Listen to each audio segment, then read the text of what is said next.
Yeah. Yeah. Yeah. Yeah. Good morning. Egg Sunny Side Up Morning Show. That beat's on focus right there. Let that thing breathe a little bit. Yeah, you see the background, man, the yellow background. You know, I like them Egg Sunny Side Up, so I had to get the yellow background. You see a nigga fly on the picture. Doing what I do best. Working that phone. Like a magician. What it do? Man, welcome to the Black Brown Table Morning Show. Eggs Up Sunday Side Morning Show. As I always say, the Black Brown Table is you. And the Black Brown Table is we. The most impactful. The most entertaining. The most significant.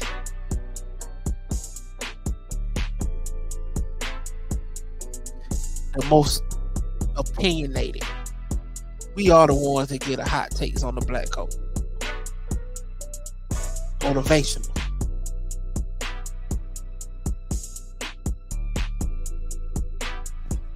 That's why it's called the Black Brown Table Show.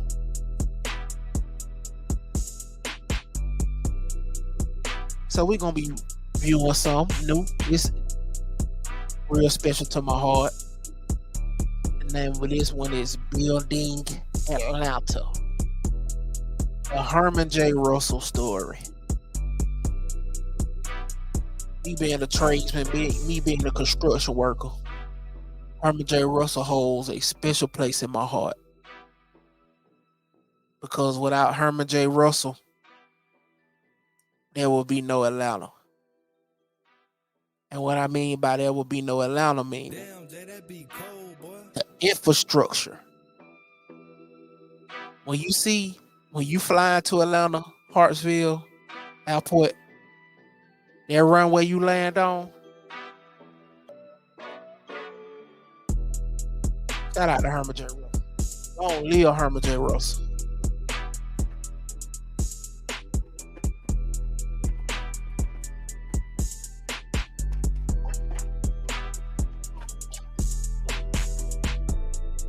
And I ain't gonna bullshit, dude. I'm finna die all the time. Like I said, this is one of my favorites. And I hope y'all stay with me. Tune in. This is a fair use warning. Fair use. Copyright disclaimer on the Section 107 Copyright Act 1976. Copyright disclaimer on the Section 107. The Copyright Act 1976 allowance is made for fair use for purposes such as criticism, comment, news reporting, teaching, scholarship, and research. I'm definitely going to be criticizing this one. And I'm going to be giving my own commentary on this one. The Black Brown Table is not a monetized channel. Fair use is permitted by copyright statute that might otherwise be infringing non-profit educational purpose. Personal use tips the balance in the favor of fair use. So Juvenile say, follow me now, carry on, salute to these and walking on. Probably give me 40 if you do it wrong. I'm gonna jump right into this motherfucker, man. Herman J. Russell, man. Without further ado, Building Atlanta. Let's get it in.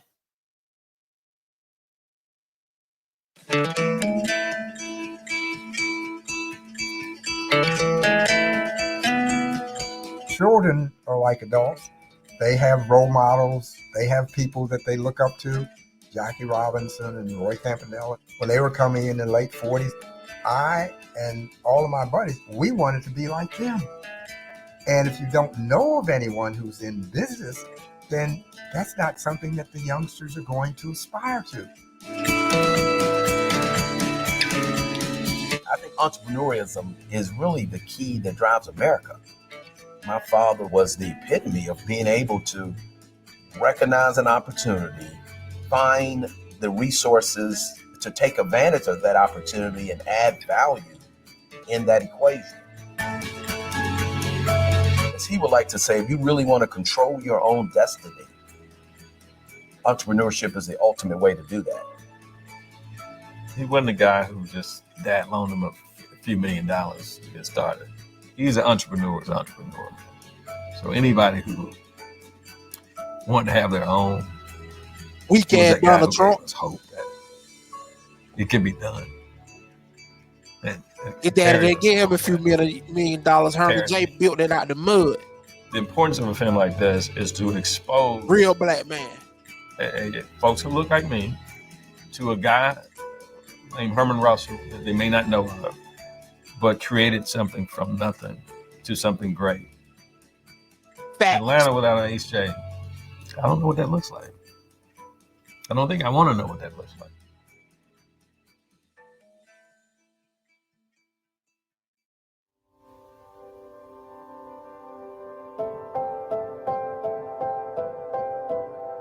Herman and I were born within a month of each other and within 3 miles of each other. I was born on the north side of town. He was born on the south side of town. But the two worlds could not have been more different. Everything in the world I was born into was designed to make sure I succeeded. Everything in the world he was born into was designed to be sure he did not succeed. And Herman, in his lifetime, overcame all of that. He was poor. I remember him saying that when he was growing up, they couldn't afford to buy cow's milk. They would buy evaporated milk and water it down. I know the condition my parent was in. I know we were so poor that I didn't have a decent pair of shoes. Look at that God right there. That's a God. I remember when it rained, look at that G. My shoe would get filled up with water. He was born at a time when the state law was segregation. The customs in business, customs socially, were all designed to put him down. And in addition to that, Herman was born with a speech defect and he was dyslexic. His family grew up with not much, but they had family. Summerhill was a great community. The people knew each other and people respected each other. 90% white now. A community in my heart is a place that you live, place that you fellowship in, an area that you share, you give love to one another. You are concerned about your neighbor kid. It's a place where people have dialogue. His mother taught him compassion and was a woman of great faith and very committed to the church and would work every day. She was a laundress and she would go and wash people's clothes and then walk home and, take care of the family and cook the meals and do all the things that she would do as a wife. He had school teachers who were highly skilled people. They were segregated schools. The most qualified job you could get was a school teacher's job. And they taught personal pride. And they taught that we were bigger than our circumstances. He was very entrepreneurial, ambitious at his early age. There was an inner will, and he says, I can do this. I can control my destiny. there was something different about him that was more powerful and more positive. That's what I think. I think it was the training and the love. He was surrounded by love, and you can do this. As a young boy, he saw that his community didn't have a shoe shine stand, and he recognized that that was a need that was in the area, and he saw an opportunity also to retail, sell candy, sell shoelaces, and just provide a need to the community.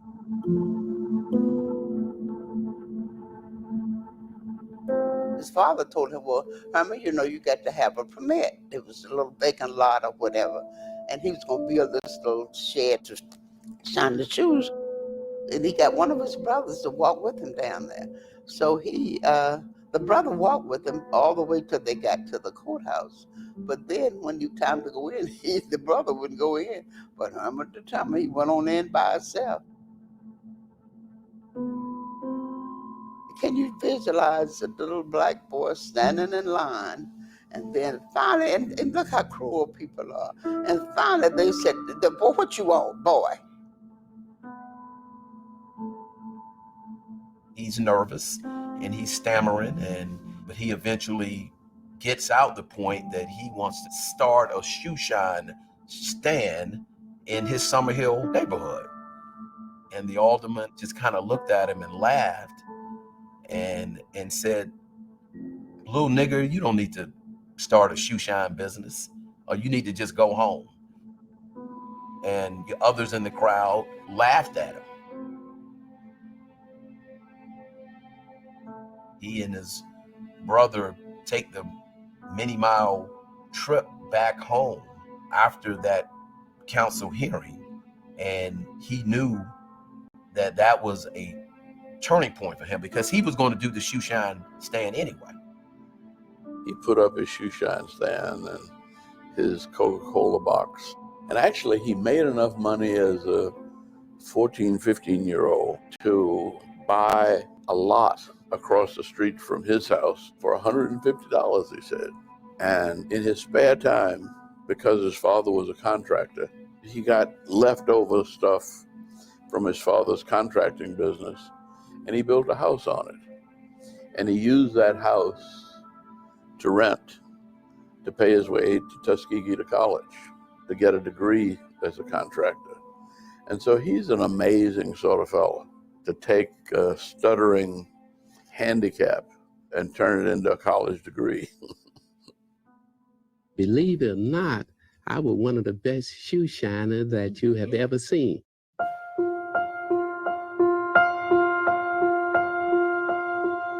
If you ever been to the projects in Atlanta, well, the old in projects, the 40s, he built all there the were only projects. two high schools in Atlanta for African Americans.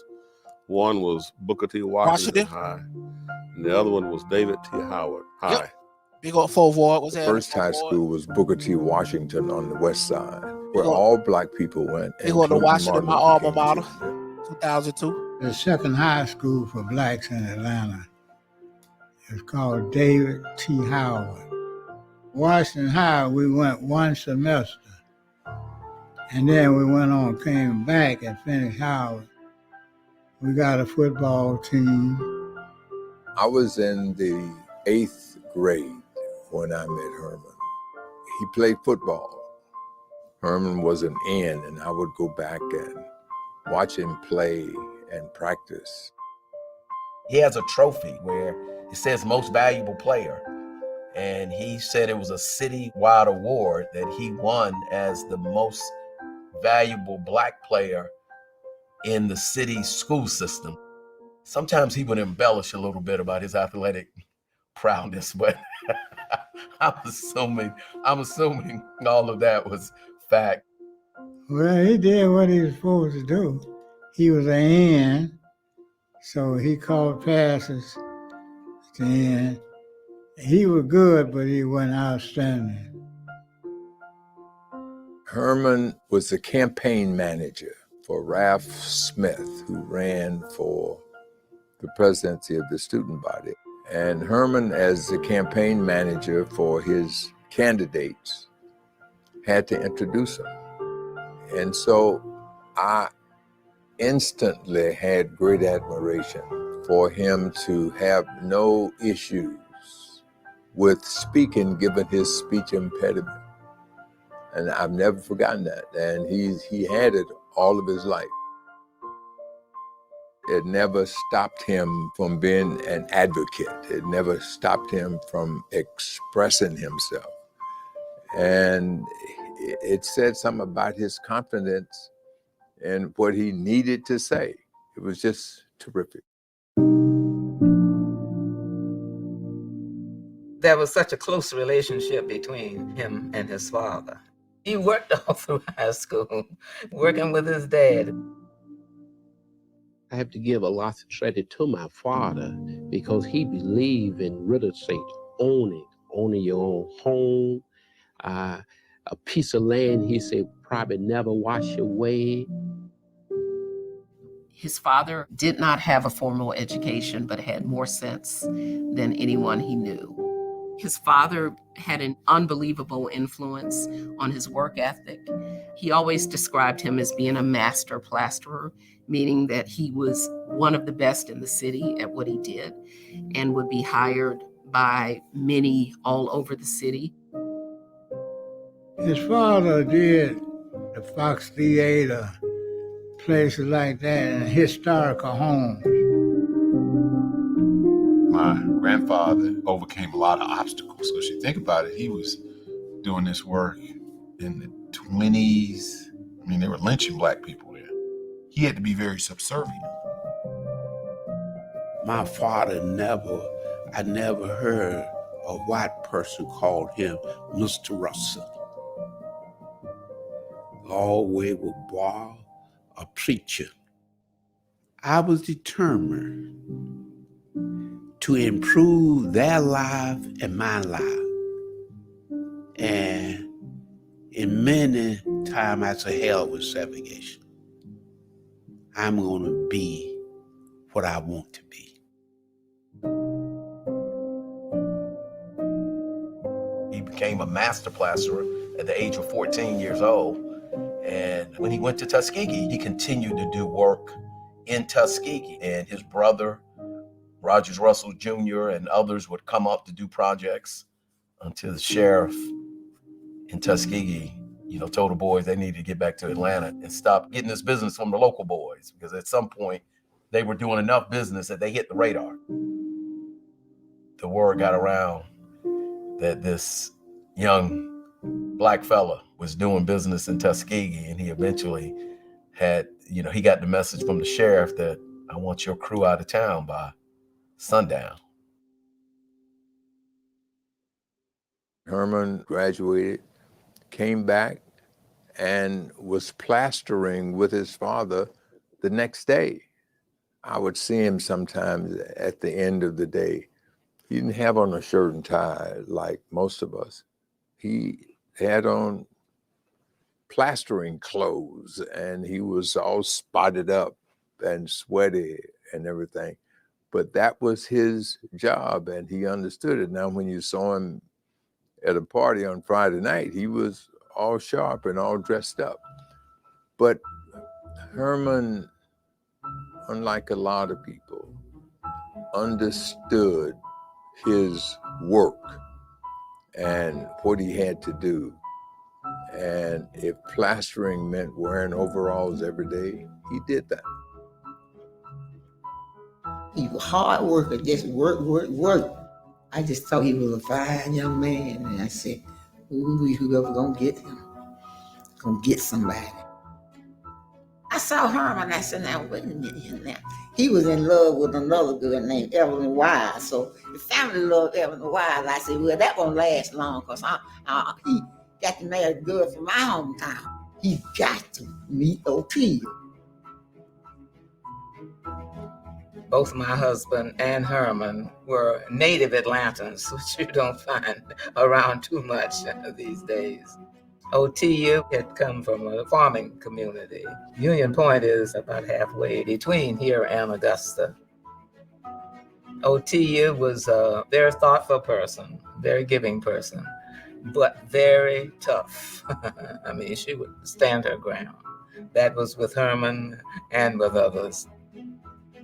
She was quite a character, but a lovely character. She was probably the only one that challenged my dad. Like if he said, "You're gonna have to go get the cows," she'd say something back to him, "I'm too old to go down in the pasture. I should be dating now." Finally got him to meet over to our house. And I want you to know in no time, even why wasn't even in the picture. Because that country girl had thrown his head and he couldn't help from getting close to her. She was a beautiful girl, built up and pretty with long hair. And they got in love and they had a family. Otia was the glue that held that family together. See, because Herman just did his business and whatever. But when he came home, he was not the king of the roost. He ran his business, but she ran the household. It was very clear when he stepped across that doorstep that there was a new boss in the house, and it was Otelia Hackney Russell. I would rather, honestly, my father deal with me on issues than my mother, because she did not play. Initially, Herman worked. I mean, he physically worked with his hands in terms of doing jobs. At the end of the day, she sort of pulled things together to make sure that the deals that he had made, the promises he had made, and the money he had collected and so on, that they were adequately cared for and put in the right place. She would suggest things to him, and in many instances just simply tell him that this is what, needs to happen here. And she always had his dinner warm when he came home from those plastering jobs and so on. She was there to make sure that he had a decent meal. She was a very strong person and an excellent helpmate, I would say. I remember hearing Herman say how fortunate he was to have a marriage that was as wonderful as he and Otia. Determination, persistence, durability, faith, love, caring, consideration. That's how their love was. It was broad and endless.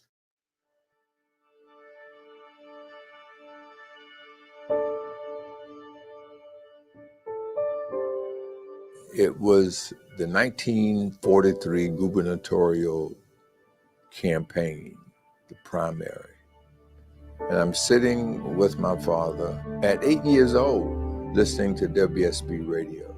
And Eugene Talmadge comes on. And he says, "This is your governor, Eugene Talmadge. I am running for re-election. I have 2 planks in my platform, niggers and roads. I'm against the first and for the second." Herman Russell's involvement in the civil rights movement is very significant, though very quiet. We focus on the charismatic leaders, direct action demonstrations.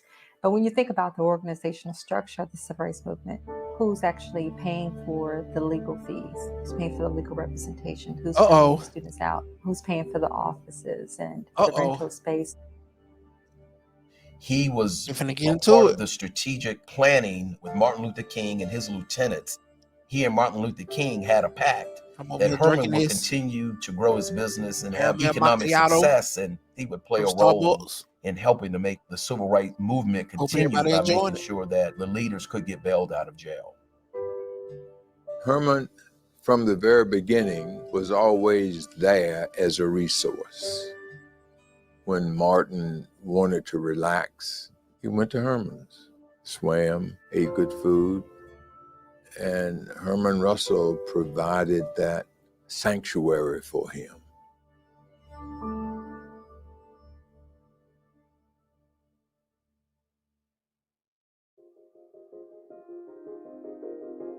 Think about letting my shit grow out like Herman J. Russell. The uplifting and the improvement in the quality of life of Black people in Atlanta or any place else is inextricably intertwined with the economy there. In the struggle to create an open society for all of God's children, he was a economic generator, that he produced jobs. And that is so very meaningful. Herman started expanding his plastering operation into commercial plastering operation from residential, and then also fireproofing, when fireproofing became an important issue for fire marshals and for governmental regulations. He made his first million in Jim Crow period. What Herman brought to his business was excellence, satisfaction, understanding the customer needs. And he met the needs, and the needs were more important than whether Herman was Black or white. He was smart, he was strategic, he understood that there is no substitute for excellence. And even the meanest segregationist wants his elevator to work.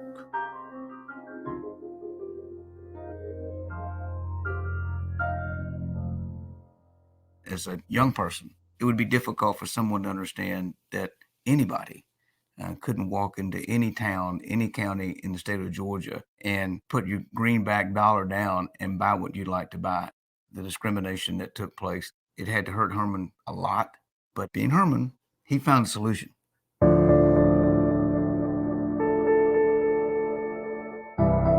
The chapter in the book, that's one of my favorite chapters, is My Brother from Another Mother, or that's what Mr. Coughlin would say. We grew up with Mr. Coughlin. We knew him as the real estate guy. We knew that he and my father were close. His wife, Georgia, and my mother were close. They would come over our house. At that time, HUD was expanding their program on affordable housing. Herman told Jim, he said, I need to buy property for HUD projects. And he proposed that they go in together, and Jim would go out and find built the land. project. And he would just tell people, he was honest. He said, I am representing a client in Atlanta. He's interested in buying this property. What we did say and could say, that Herman was Black. And if they didn't ask anything, he didn't say anything.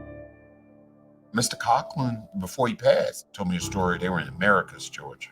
He said they found out that he was representing a Black man. He said he had to get out of there. He said they were coming to get him. So he said he had a couple of those. We did. We got out of there quickly and safely. Herman appreciated that Jim, he was kind of at risk. Frankly, a lot of those of us who have enjoyed a certain degree of success, we've all had to do things like that in one form or other. Some years ago, I had a friend who was a law professor, and I had him front a couple of deals for me that I was not able to do without having a white face there in charge of it. If that's what it took to get the job done, then you do that. They'd never met a Black man that had that type of money that could come in and make that type of investment. Herman Russell had a way where there was no animosity. It was nothing but love in that man. Good book says, treat people how you want to be treated. And if we all lived that way, we'd all be better off. The one thing that I've learned since I was a kid is that anger is not a helpful emotion.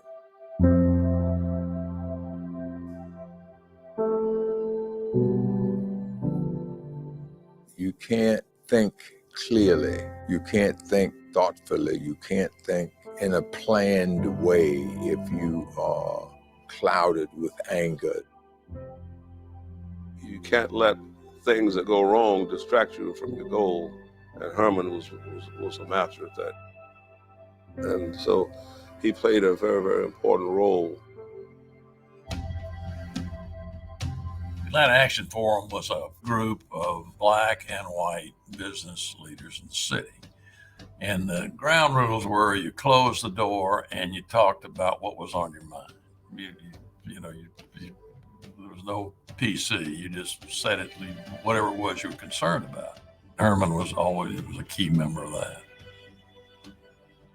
Every once a month, we would have a dialogue for about 2 or 3 hours and talk about how we can improve the quality of life for people in this great city.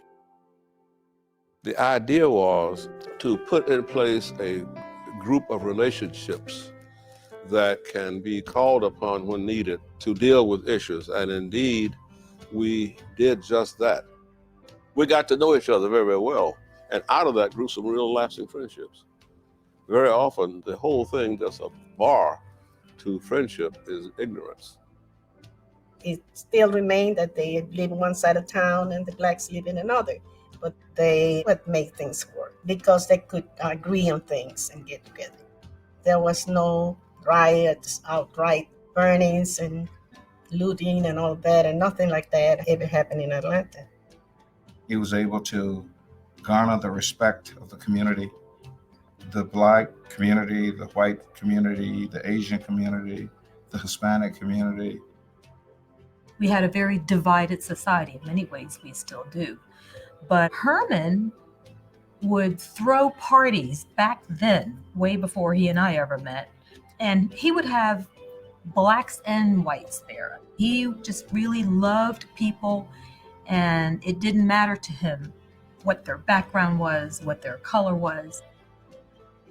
All race got some prejudice, you know, and you grow out of it, and that's good. All race got some prejudice. We all got to find ways. You grow out of to it. work That's what he together. said. I ask the Lord that every night before I go to bed, Lord, enable me to have a clean heart, clear my mind, and clear my heart. The Lord don't say that he lack no person. He said love one another. He had been taught to love the Lord, and with a clean heart, you can forgive people.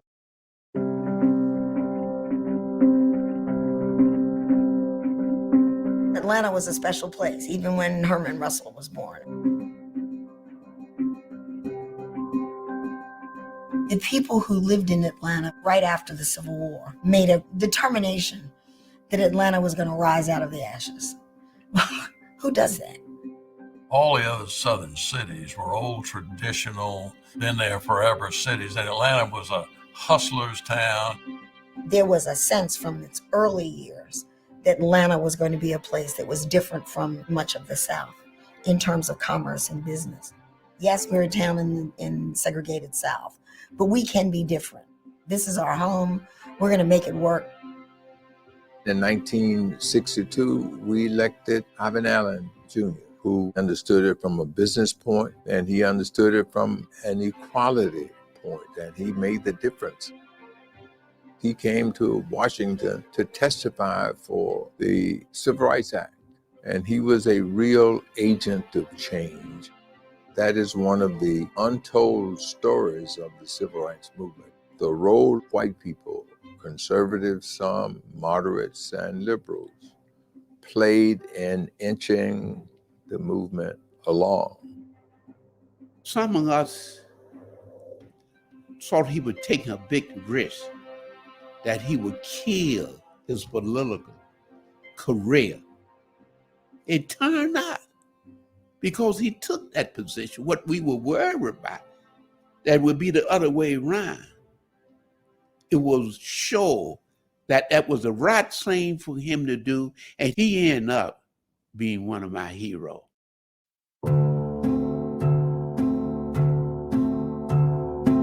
When the moment came when the mayor of Atlanta became an African American for the first time, that was a seismic event in Atlanta.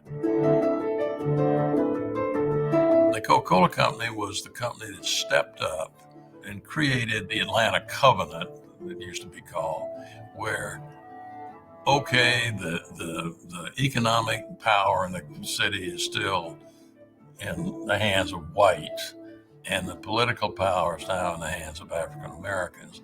And the thing to do is to build a partnership to make that work. There go Maynard Big Red. Jackson insisted Look that at Big Red. 25% of each contract that the government let be done Only a by Maynard a Jackson. minority or person of an opposite race. There was also an ordinance that said that if a black company got a contract with the city, it had to have a partner that was 25% white. For some Atlantans, he was moving too fast. But you had individuals who believed in building downtown Atlanta, having Atlanta remain as this commercial epicenter, and they wanted to create change. These individuals, like John Portman, worked with Black contractors like H.G. Russell. And they said, we can build this city, and we can share the wealth, and we could all win. There was a thirst among a lot of whites for a means by which they could move this nut forward. And Herman early on provided that opportunity. So did Jesse Hill. That partnership between Mr. Russell and Mr. Hill really came to the forefront because they would be able to build and help folks, and he was able in some instances to finance or insure them. They worked in tandem because of their personal relationship and because of their joint desire to see the Black business community thrive and grow and become a central part of the economy of Atlanta. The reason why Atlanta Life existed was because Blacks were not able to get insurance. And so Mr. Hendon had the vision to form this company and became one of the largest in the country. They became friends. They talked every day about business, civic, community, etc. They literally carried on that way for 30 plus years. They became business partners in concessions. They supported each other. They were leaders. They brought other people into the network. It was unique to Atlanta, and then they took it national. They were very close, like brothers. He almost daily went to Herman's office. Atlanta was growing. You were going to have the airport expanded, and the budget was going to be at least $500 million. That was a lot of money back in the 1970s. Mr. Russell's company was sitting right there at the position to take advantage of all that. And if it hadn't been for his company doing that, other companies, in my opinion, would not have had the opportunity.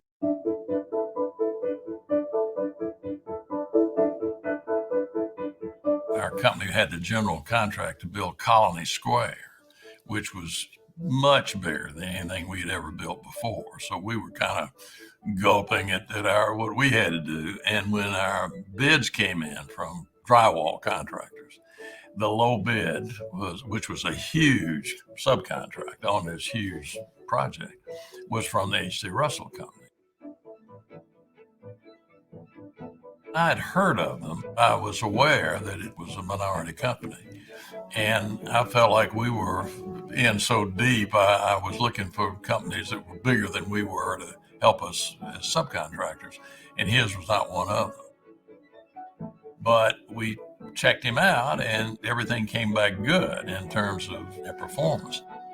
So we gave him the job and got started. And I was worried originally about having him keep up with us. What I quickly found out was that our problem with Herman Russell was staying out of his way. It was just marvelous to see how he did it and how strong he was as a hands-on manager. It was later when Delta put us together as general contractor joint venture partners that we really got together. We became personal friends. And after a while, our friendship was much more part of the whole relationship than our business was.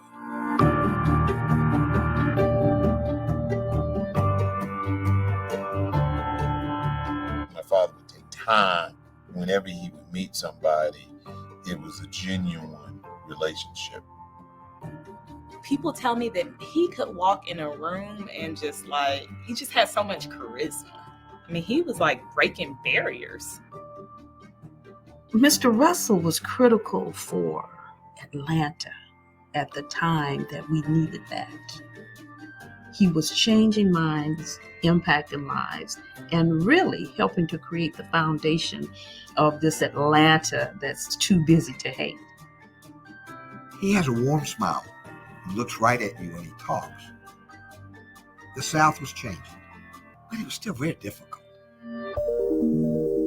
Herman taught me a lot about what life was really like, because I grew up in a household with a father that had grown up in South Georgia and was a segregationist and all of that. And I just didn't have any experience with A life racist. like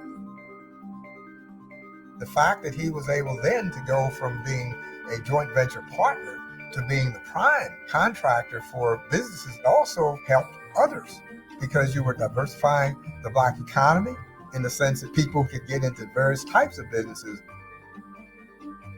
Think of it. He's been on the lowest rung you can think of being a shoe shine guy to, being on some of the most powerful boards in town. What Herman was so unique in was how he was okay no matter what the circumstances were. Herman was a success in business before affirmative action became the way business was done in Atlanta and in the rest of the country. He would have been a success in any kind of environment just because he would not be a success. When I go out to look for an individual to bring on board, I always look for someone 10 times sharp as I am.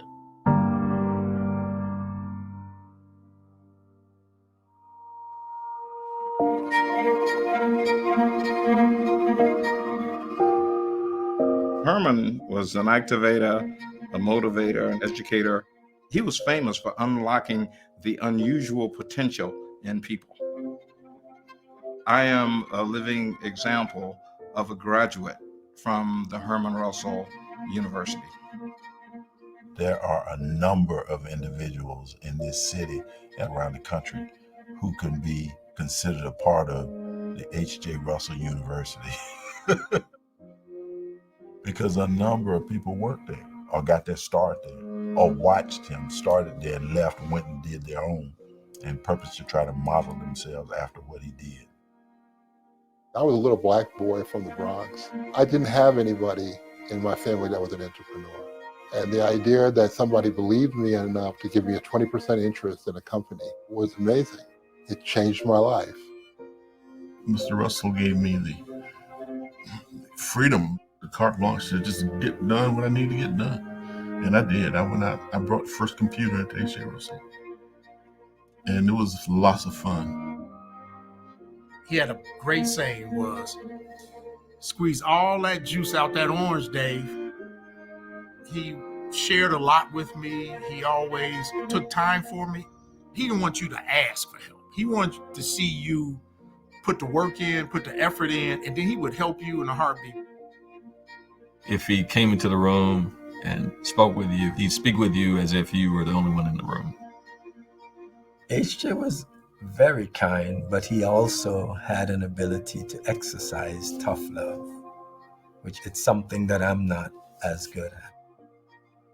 Herman had a guy who worked for him who was very good, but when he got paid on Friday, he wouldn't go straight home.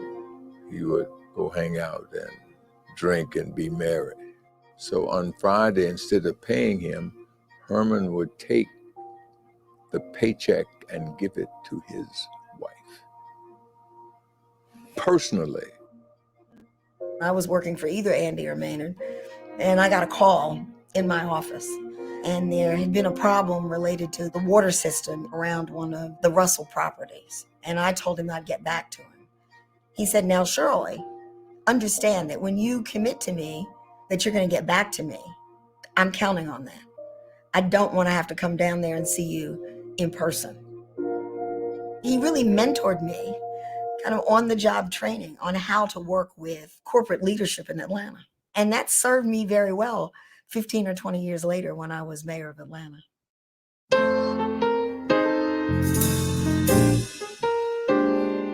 I was not Fun fact, well my off grandmama in hated my Shirley childhood. Franklin. God And rest her so soul, I my have brother. very simple Stand taste. Shirley Franklin. And I bought a car for $250, the 1967 Dodge Dart. The driver's door wouldn't work.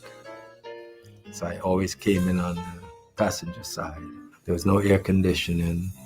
We walked outside and he looked at the car and he said, "That's your car?" And he walked over, looked at it, and he looked at me and he said, "Boy, I think you and I are going to get on just fine." After college, I bought a pickup truck for about $125. We used to go to party and cocktail party in that old pickup truck. And I used to have to park a couple block away from the house that we were going to go to for the party. And that was very embarrassing to my wife to get out of this old ragged pickup truck in her cocktail dress. We would say that Herman would hold on to the dollar till the eagle would grin. He'd hold it so tight. We were sitting in a board meeting one day, and we were talking about something. He said, somehow we said we bet something, So he pulled $100 out and threw it on the table. That's one of the few times in my life I had a $100 bill in my pocket. So I took mine. I said, "You ain't the only one got a $100 bill now." Well, he went to his other pocket, and he pulled out a wad. I said, "Okay, Mr. Russell, you win. I ain't got that pocket." Herman was never broke. He always had some money he had earned, and so he earned every single break that he got. It was because of his lifestyle. Live lightly, but work hard. That's what Herman did for me. He always lived below his means, but he worked extremely hard. And he didn't take excuses.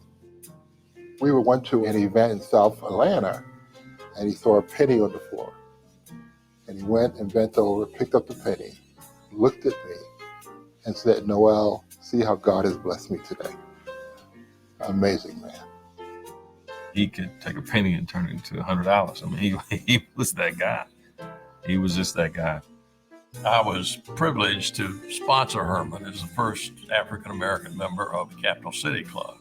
He said, "Well, I don't need to be a member of the Capital City, but I understand we're making history here, and I'll be glad to do it." I picked up the phone one day, a couple of months later, and Herman said, "Who is going to pay this blankety blank initiation fee?"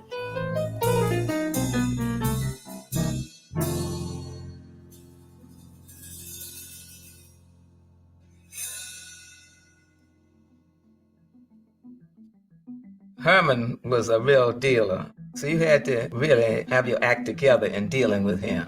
Otherwise, you could lose your shirt. I saw the Ray Charles movie, race it, we call it Country Dumb.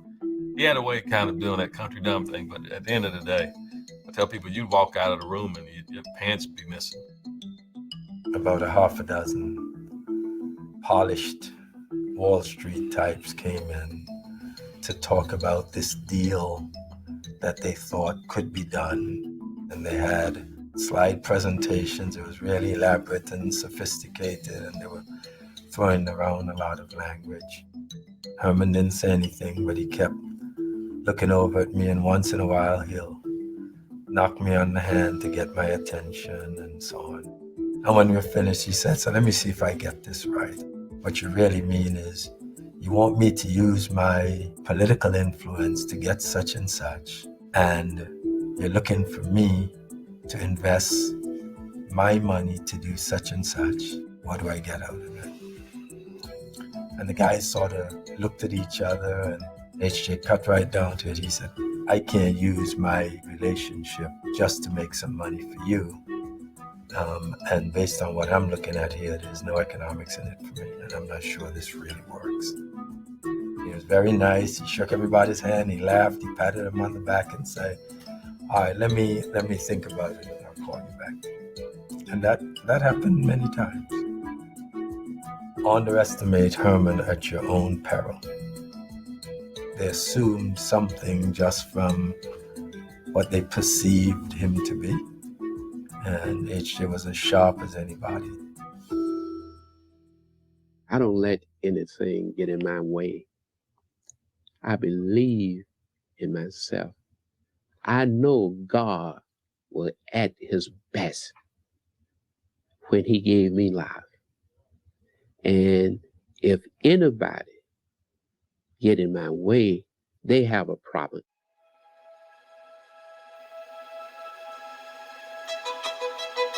I don't care where you went to school.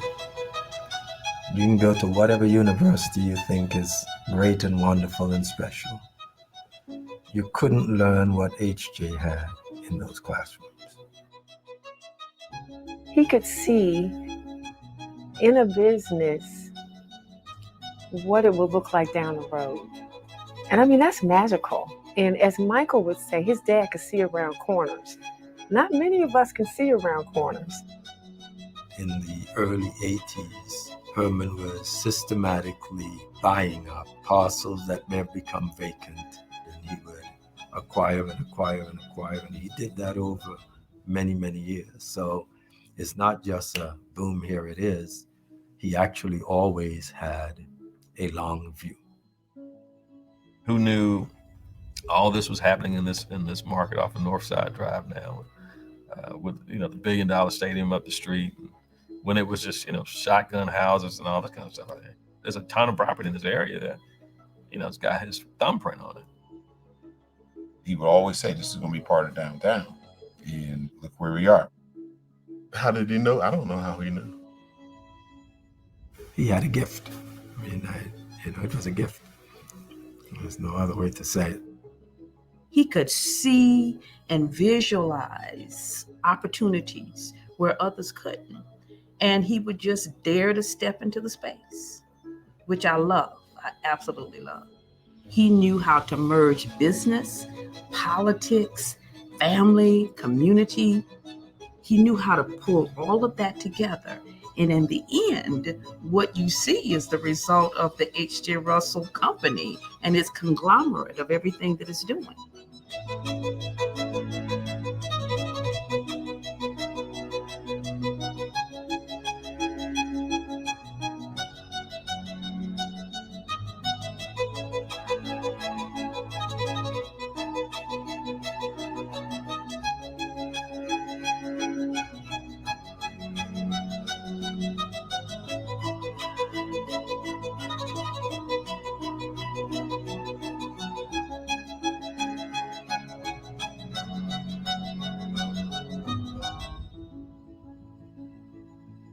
I think the most fascinating thing that you can do in life to build a building and realize that building will be there for the next 100 to 200 years.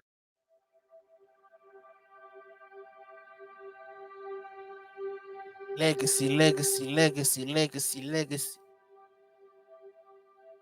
Oh, Jay-Z got a song called Legacy. The ultimate tribute to Herman Russell is that his two boys and his daughter are carrying the baton that he passed off to them when he died. They are running the business.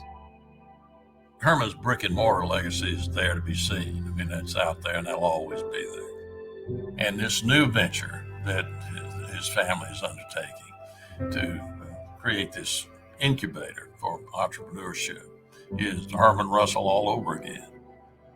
And that'll be very successful too. It presents some property today that we did not have back in the days that I was coming up in Summerhill. The need of the people is much greater today than it was when I was coming up as a kid. So we all got to get busy. We all got to get involved. So important. RCIE, Russell Center for Innovation and Entrepreneurship. It's a nonprofit that we started as a family. 504 Fair Street, it's old H.J. Russell headquarters located in Castleberry Hill, right along Northside Drive and Fair Street. We want to turn that building into somewhere where entrepreneurs of the future can come in and be trained on how business works and how to make their dreams a reality. It's hard when you've never seen it happen to believe that it's possible. My granddad showed me all that's possible, from a little boy that grew up in Summer Hill with a speech impediment to see things in life that most people never see. We want to connect with individuals, connect the bridge of accessibility and exposure to these neighborhoods that are underserved. As talented and as dedicated and as hardworking that he was, there were still some people along the way that had to help him to get to where he was. He wanted to pass that on. Herman never stopped growing. He was learning new things and teaching new things until his last days. Herman says in his book, if a door is not open, you can go around to the back door. And if that door is not open, there's always a window. And if the windows were closed, Long as you in that that's a motherfucker. chimney. Over the course of his life, he saw the Civil Rights Act passed. He saw the Voting Rights Act passed. He saw fair housing passed. He saw minority and female business programs adopted locally and nationally. He saw a real open door. And Herman was someone who understood the value of walking through an open door, even if it was just cracked. Atlanta grew with Herman, and Herman grew with Atlanta.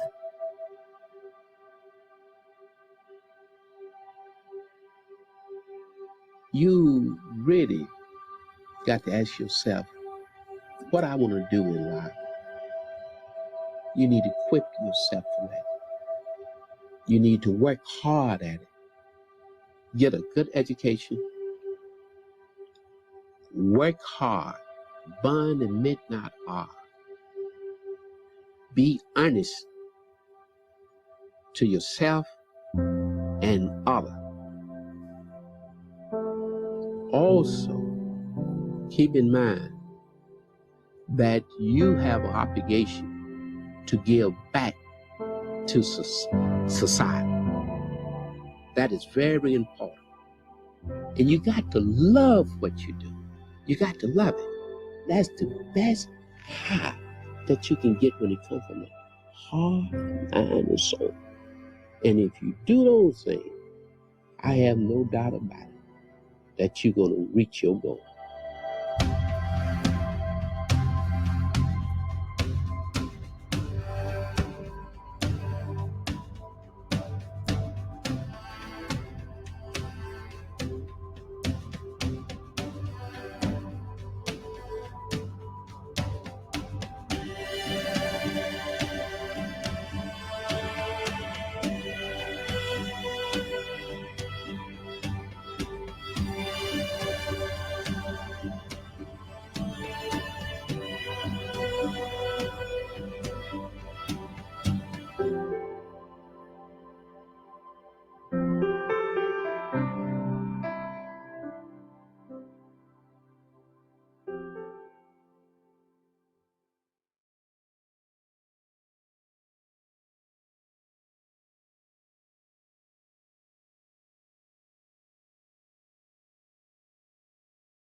Hey. As always, thank you for tuning in. Eggs and sunny side up on the show on the Black Brown Table.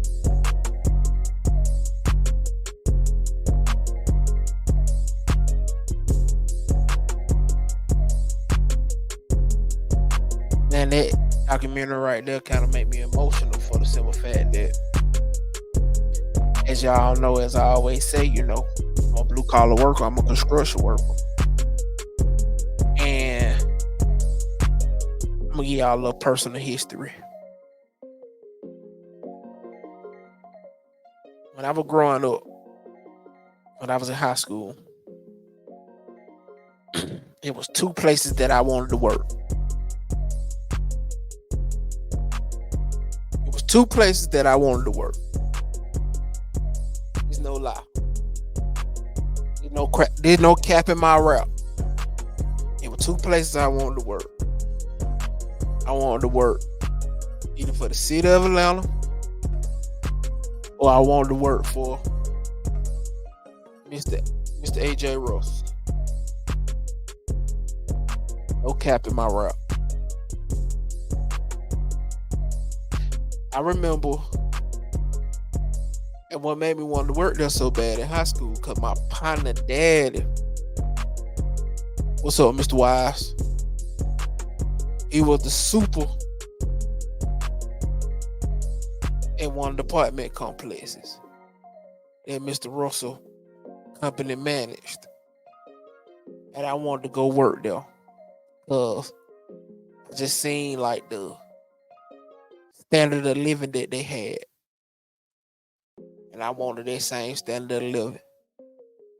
Working with my hands, wearing that nice ass blue. Oh, my bad. My bad. Y'all still hear me? Okay, there we go. Wearing that uniform, looking nice, all pressed up and shit. Yeah, that was my dream job. I'm a simple man. I'm a southern man. I'm a simple man. Construction. That's me, man. That's in my bloodline. Driving trucks, shooting guns, fishing. That's what I do, man.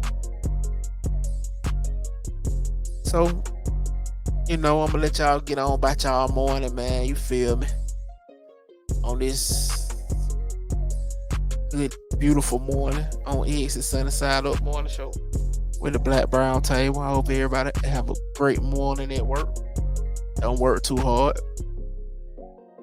I'm over here sipping my caramel macchiato from Starbucks, eating my lox and bagel. So, hope everybody enjoyed the documentary. If you feel good, man, and if you able to, hit the cash up, man. Buy your brother a little lunch today. Shout out to my crew. Shout out to my family, the Black Brown Table family. Shout out to the Sacred Streets. That's my other show I be on. So, thank you for tapping in. As always, you are part of the Black Brown Table. And without the Black Brown Table, there's no you. Oh yeah, man, Khalil's supposed to be coming up during the show. We gonna set the date. It's gonna be sometime this week. Cause I'm gonna be traveling, some international traveling. I got some good footage coming good to the Black Brown Table. So I hope everybody tune in, man. Tune in. Like I always say, thank y'all for showing love. Thank y'all for following. Thank y'all for supporting. Have a good morning. No kissing.